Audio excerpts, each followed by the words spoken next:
Hey, Dr. Mike here. How long is too long for leftovers? Stay tuned to find out this and other food safety facts with our expert RD guest, Toby Amidor. You're listening to Live Foreverish, a show dedicated to helping you live just a little longer. Here's your hosts, Dr. Mike and Dr. Crystal Gossard. So, Dr. Crystal. Yes. I know you would never let leftovers in your house. I know you're always fresh food. I don't know, Dr. Mike. I have a dirty little secret. Well, you have kids. Come on, you got a I won't give husband. them the leftovers, but I will eat it. Yeah. I'm the leftover queen. Yeah. I'm okay with. I mean, I listen. You don't want to waste food, so the biggest leftover I'll do is if it's for dinner and there's some leftover, I'll have that for lunch. That's the most I can do with leftovers. So, okay. But I'm sure with kids and stuff, well, you eat it, whatever. So anyway, what a great topic that we have today. It's really all about food safety, right? Yes. Food safety, and we have really one of the famous registered dietitians out there, don't we? She is famous. Yeah, Toby Amidor. She's the founder of Toby Amidor Nutrition. How many places has she been? How many shows has she been on? I mean, it goes on and on and on. Her latest cookbook, Your Veggies, Flexitarian Recipes for the Whole Family. That comes out in October 2023. Toby, welcome to Live Foreverish.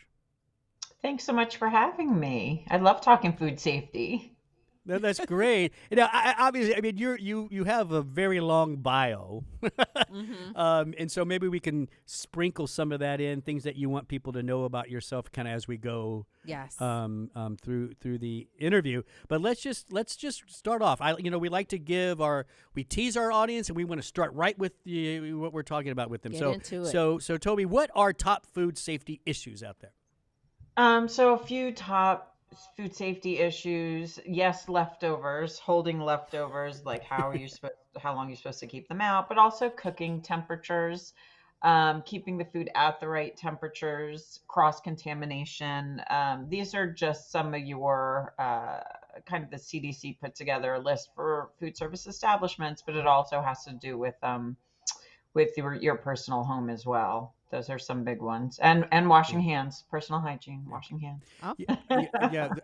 A big one in my kitchen with my son Nate is cross-contamination, because he has this habit of like taking raw chicken and he wants to bake it, right? Yeah. He'll take out the raw chicken, he puts it into like the pan, and then he'll touch like a towel or something, and then he'll be like, "Oh, I got to wash my hands," and he washes that, and then he dries with the same towel that had the raw chicken all over it. I'm like, no, Nate, no, get a clean paper towel. So I see this in my own household. Yes.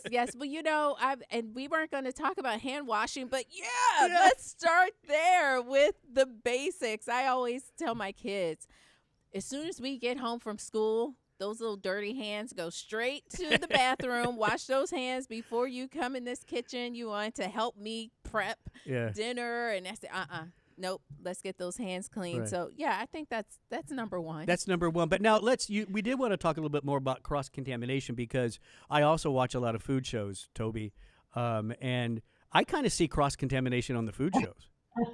Okay, we're talking big network shows, right? Yeah. So tell us a little bit about what truly is cross-contamination and what should we be doing so it doesn't happen?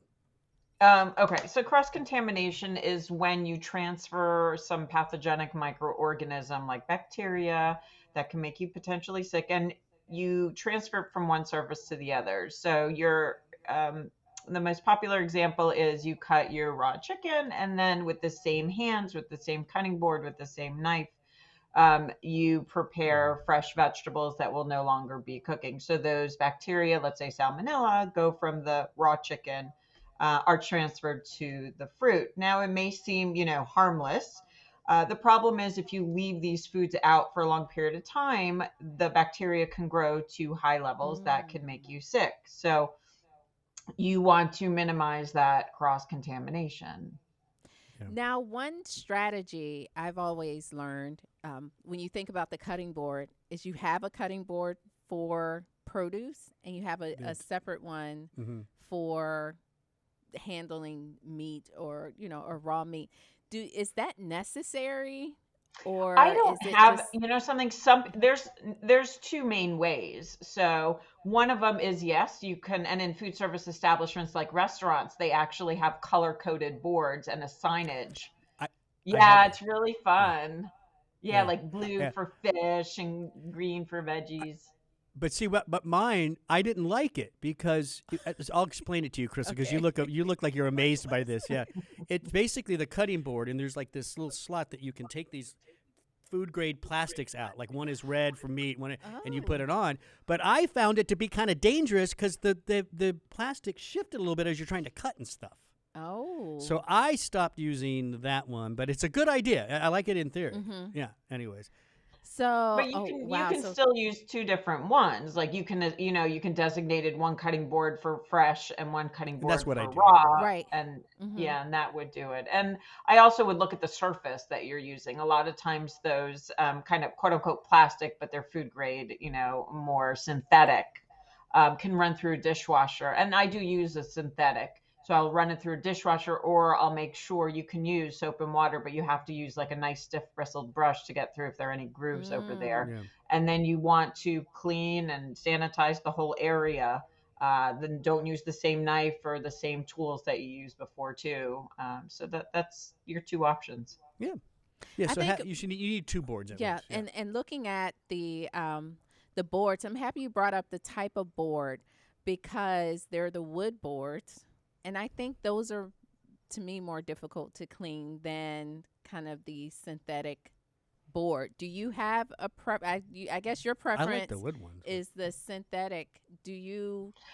Can I, one harbor more contamination than another type than the So other the type? acrylic boards are designed for home use, but there are, if you use hardwood like maple or oak, those are okay. However, once you start to see grooves in any of the boards, then it's time to change it because then the bacteria are That's harboring where in they that hide. Yeah, area. they like those grooves. They get in there, right? It's Oh like trenches, no. right? They're getting ready Yeah. for war. I want to let's move this. Okay, so that's great about the boards. Keep in mind cross contamination, all that Mhm. kind of stuff.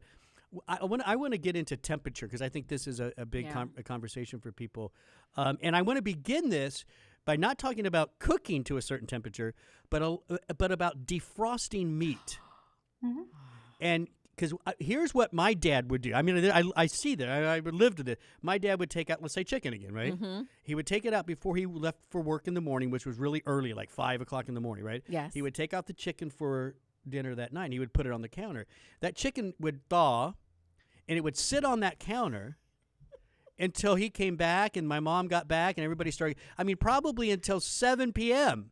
It was just sitting there. And I always wondered, is that the best way to thaw? okay? Yeah. Should it be thawed in a refrigerator? Like, what's your thought on that part? So first of all, let me tell you, in my house, when my mother did that, the German Shepherd dog ate this thing. Yeah. So So just you be didn't have to aware if worry you about have it so pets. much. The dog did. He's like, oh yeah, But there this are is for me. actually there's several ways you could defrost. So for pieces of meat, let's say you have chicken breast, you have a pound or two of chicken breast, then you move it to the refrigerator a day or two before, because sometimes if you move it like 11 p.m. the night before, by 7, it may not be 100% defrosted if everything is Mhm. together. So you move it a day or two before. If it's still a little frozen, you can put it in like a bowl with water, and you can defrost it. Just every half hour you have to change the water. So Ah. that's Mhm. another way. And you can use them in conjunction. So, oh my gosh, I didn't defrost it on time in the fridge. It's still a little frozen. Let me just take 1 or 2 rounds in the, in the kitchen sink. The microwave, yes, you can do it. The problem with the microwave, uneven distribution of heat. We know this. So the guideline is to then cook it right away after, because it already partially cooked it. Any which way you'd like. Continue cooking in the microwave, stove top, grill, whatever you'd like. Yeah. All right. So let's talk about now the cooking process Yeah. and getting that food cooked to what's called safe, minimal, internal temperatures. Medium rare beef. Oh. Sorry. Go on. So I'm sure you're going to say you shouldn't eat any foods ideally rare. right? Actually, I have to Or say, okay, so here's a question for you guys. Let's see if you could figure it out, okay? okay, So why does a piece you love so why does a piece She's the student of the group, just so you know. I She's can the tell. serious student. So why is a piece of, let's say, steak, the minimum internal cooking temperature is actually lower than a piece of ground beef, like for a hamburger? It's about Oh, 10 I know. degrees lower. Hmm. I know. he knows because he watches all the cooking I know. channels Oh, all oh, day. I know. I'm a good student, Hannah, right now. Okay, go on. Because hamburger is often a collection of different meats coming together and ground, and that grounding puts all the bacteria throughout the whole thing. Right. And then Boom! Is that it?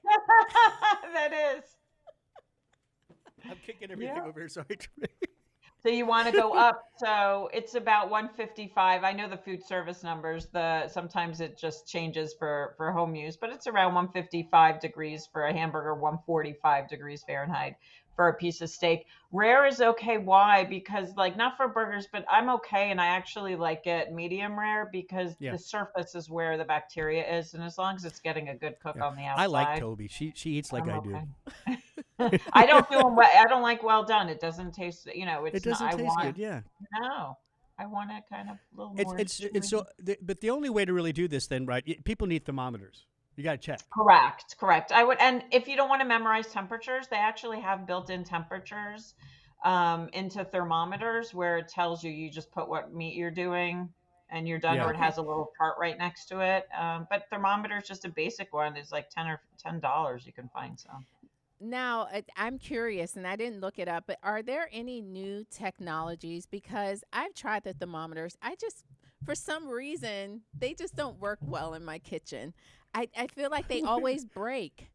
Well, how are you And putting it in? Like, what do you do? I don't know. Something is not working You just right. put it in the thing. Well, Um, let's hear the expert how to use it. Tell Maybe. us, and I know there are ways where you can kind of touch it, and it's like if it's See, done, that it doesn't feels work. like the Yeah. inner. No, the touching part. research shows that they actually did some research on burgers, and by visual cues, they realized that a nice large percentage of it were not reaching the minimum internal cooking temperatures. Aha. So looking at it is not good enough. All right, there So you have it. So do you want to Do teach? they have any temperature guns? Yeah. Like you know how they take the They temperature. do. That surface temperature won't tell you the internal temperature. Like for chocolates, Okay. they'll use Just some of learn those how like to do a surface thermometer. temperatures. Yeah, You put it in Okay. the So thickest part of the meat. Mhm. 2 inches, the And- bottom 2 inches only. Yeah. You don't want to don't- jab if the there's- whole thing in. Yeah. And Okay. if there's bone in it, don't go on the bone because the bone's always going to be the hottest. Okay, See. there you are. We're learning. That's why we're You're- having this show. You're learning, yeah. So the other thing with temperature, keeping kind of in line for that. Obviously, the pork, the chicken, those are going to be at the higher. But I think for me, I question this a lot, and I think a lot of people question, where does fish fall into all this? Like, Yeah. because I'll give you an example.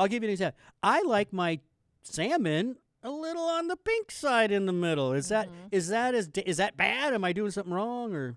Well, one of the main issues, there's a couple of things with fish. So fish, it depends. They do come with parasites sometimes or worms you might see in them. And that just the larvae, it happens in there.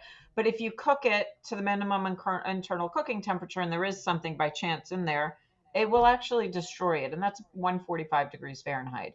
Another thing, like something like sushi, when you're eating raw fish, what you want to look for is sushi grade fish. So it's specifically made. A lot of times they're deep frozen. They're frozen specific temperatures. And I don't know if you notice when you go to a sushi bar, the chef has like very thin pieces of fish. Mhm. And that's because they can freeze it. And if they freeze it in those thin pieces, then anything that's in there, more parasites, bacteria won't necessarily be frozen out, but parasites would be destroyed that way.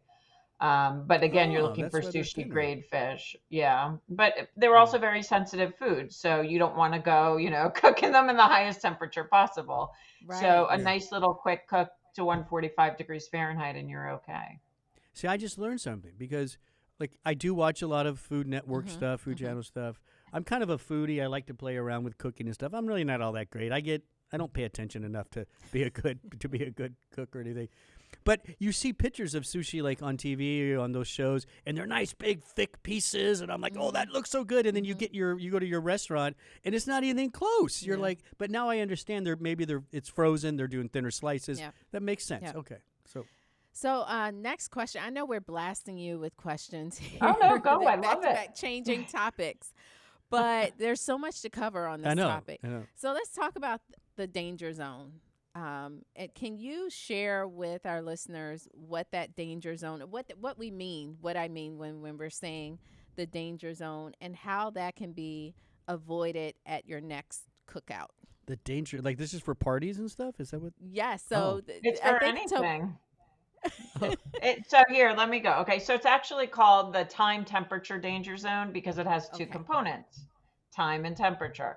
So the guideline is bacteria thrive between temperatures of 41 to I think it's 40. Again, they vary it depending on the research. So 40 to 140.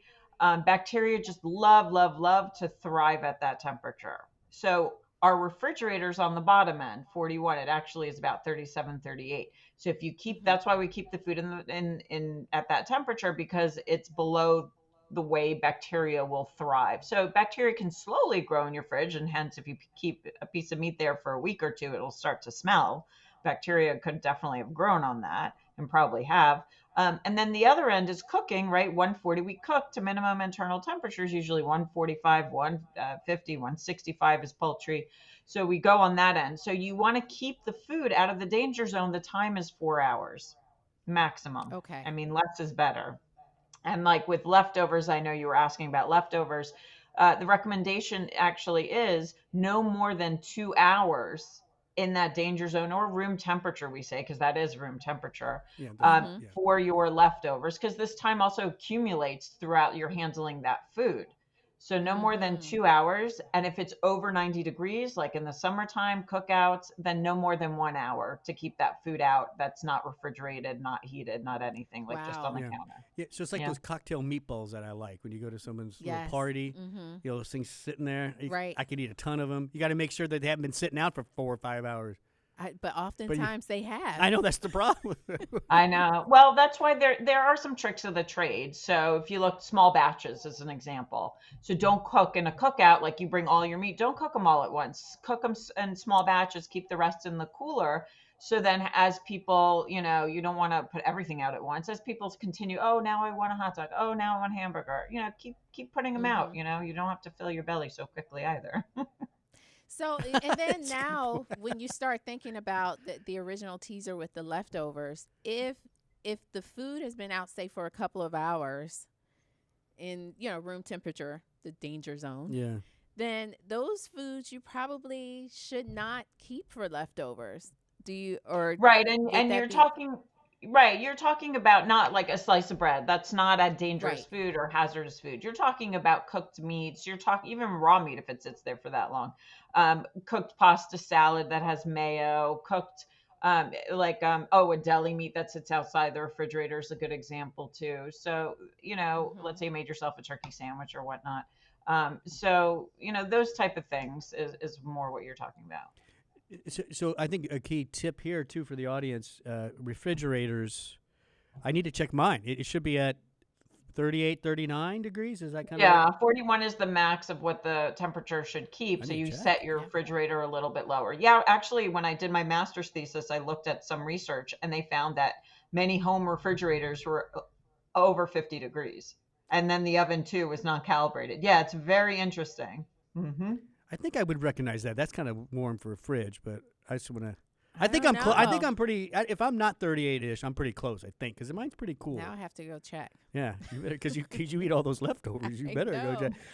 So well, I guess Dr. Mike and I, we kind of like to take turns, but I have another question about something you said about the pasta salad and it having mayonnaise. And I've always thought, like, if it has mayonnaise in there, you better make sure you keep it nice and cold.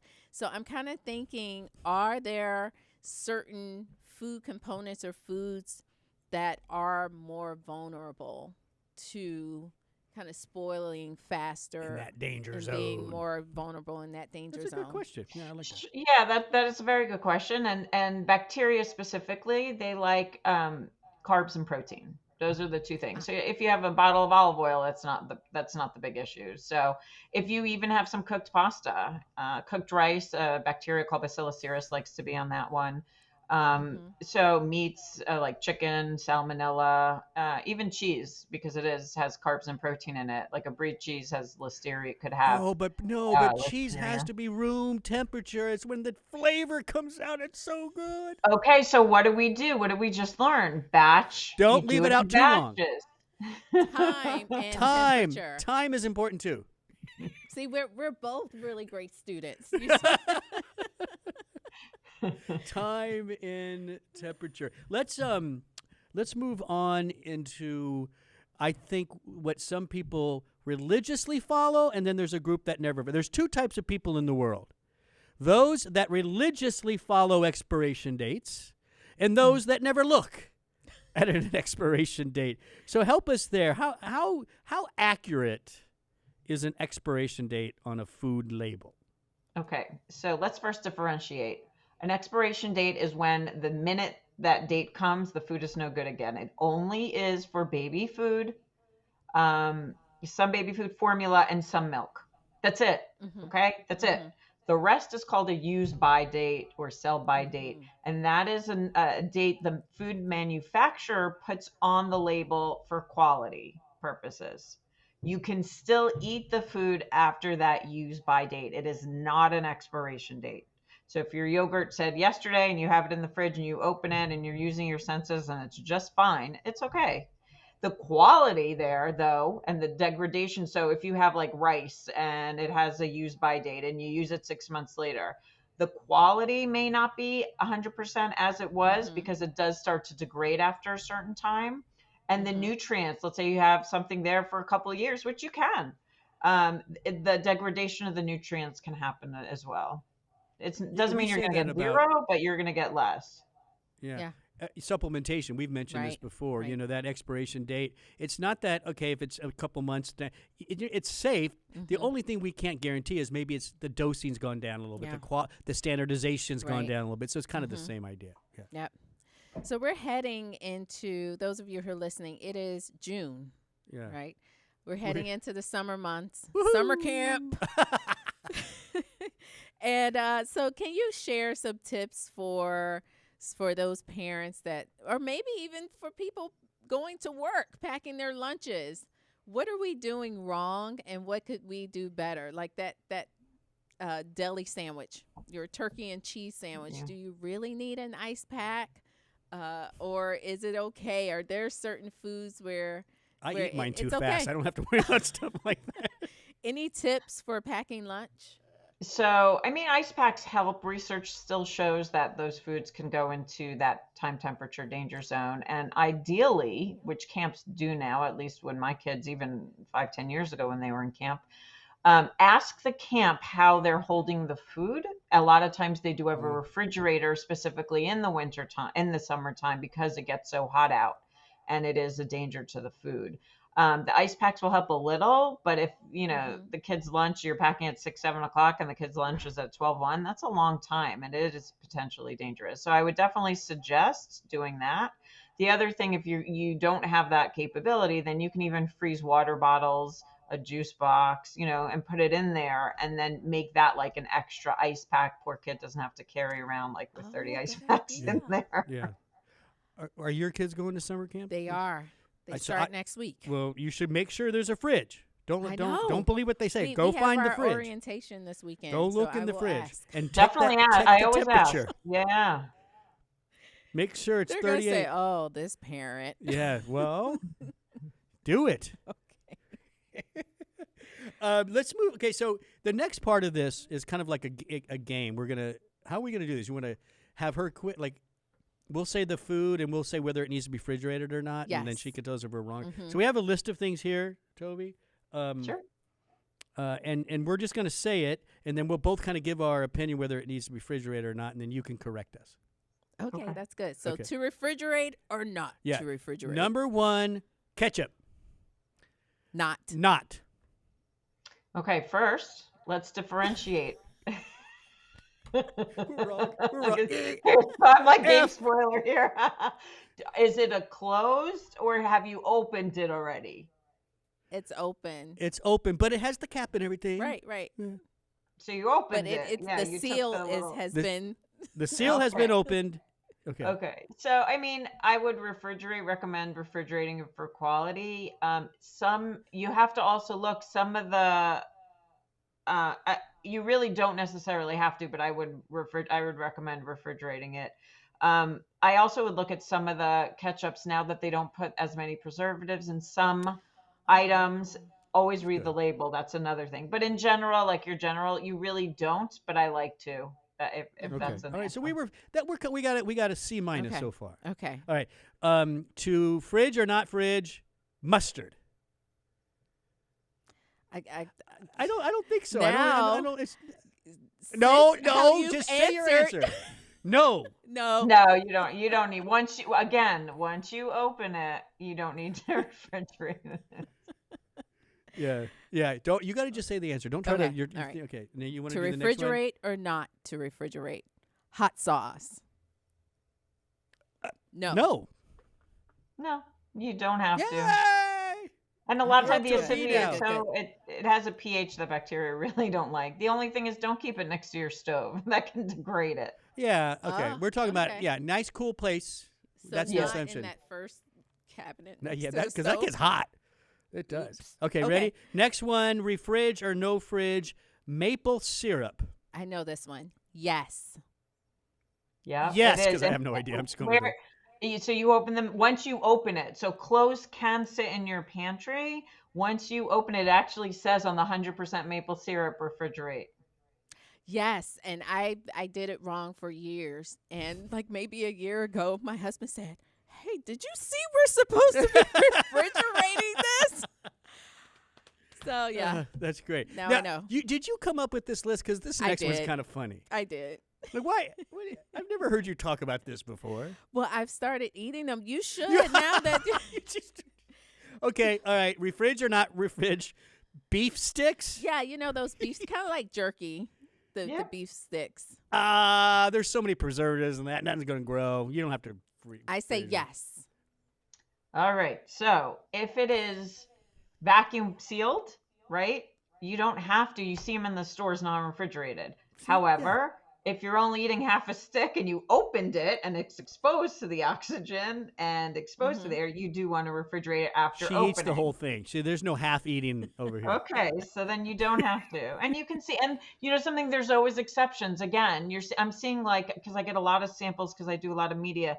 I see like you on this list you could have put like energy bars or and now I'm receiving some, and no, you don't have to, but I'm receiving some that say yes, you have to refrigerate. Maybe oils. And So stuff? you just need to read, I guess, Yeah. the label. Yeah, like oils and stuff, maybe because some of them are putting Maybe so. MCT. Okay, I'm going to change this last one. I'm changing it. Okay. I got my Okay. own. Okay. Hope So I you know don't it. even know what it is. Uh-oh. Refridge or ready. not refridge? Eggs. That's a good one. Woo! Well, I see. I watch a lot of Little House on the Prairie. Hannah, you got something to say? And they don't have refrigeration, and they always have the eggs. But those are that's like back in the day. I think the eggs on Little House on the Prairie are not the same eggs that we're eating today. So I'm going to say yes. I'm going to say no. Okay, so in the U.S., yes for refrigeration, and why? Do you know why? Because we're silly. I don't know. No. Oh, It because has to- they do they pasteurize them? Or? No, I've actually been on 2 egg farms. It's really cool to watch the girls lay Oh. their eggs and then take them when they're warm. And so what they actually do is they wash them. And so washing them takes off the outer layer, and that outer layer protects against the, some of the microorganisms. But in that case too, that's why they're pasteurizing, like they're cleaning them in that sense. So, and that's why they have to be refrigerated, because if they maintain under 41 degrees or 40 degrees, then it'll minimize bacterial growth in that respect. there you go. But that's why Little House on the Prairie, they didn't have that. They didn't do all what we do. That was a show. That's That why you wasn't see real, other just so you know. countries. Other countries too, if they don't do that rinsing process, then they don't have to refrigerate it. So Toby, our production team is getting really into this, and they're flashing foods to ask you. So we're gonna give them one. One of the ones they both wanted was rice, whether rice should be refrigerated or not. I would say no. Go, Yeah, Crystal. I say no. Okay, were you guys listening when I explained stuff? Yes. Because remember, okay, listen. What did I say bacteria like? What type of food? Carbs. Thank you. Yes, We you were were listening. listening. Our You star were. students. So it's specifically the uncooked rice doesn't have that moisture level that bacteria like. So if it's uncooked, that's why I always differentiate. If it's just a package you bought from the store, just that's fine, pantry. You cook it, you're increasing the moisture. It's a heat treated plant food. It's a cooked plant food, then and a carb. So yes, that has to be refrigerated. Bacteria like it. Right. I knew you were That's listening. pretty good. I know. I think we did That was okay. fun. I think we did okay. I don't know. How would you give us our grade? Oh, of course, you want a grade. See, that's I want a the grade. student. She wants a grade. You know something, for the fact that you're interested and want to learn and want to progress your knowledge, that's always an A+. Oh, we like Toby. Matter of fact, you're listening to Toby Amidor. She is the founder of Toby Amidor Nutrition. She's a Wall Street Journal best-selling author of 10 cookbooks, and she has a recent one coming up, Your Veggies, a Flexitarian recipe for the whole family. Comes out in October of this year. Basically, Toby is the type of person that has a bio that makes me feel like I'm a slacker. And that's fine. She's Pretty impressive. She's well known in the RD world, the registered dietitian world, and we were very happy that you could come on today. Toby, if somebody wants to learn more about you and what you do, how can they find you? Sure, you can find me on my website, tobyamidornutrition.com, and I'm also on all the social channels, Facebook, Instagram, Twitter, LinkedIn, all the good stuff. All the good stuff. Well, thank you so much for joining us today. Really interesting topic.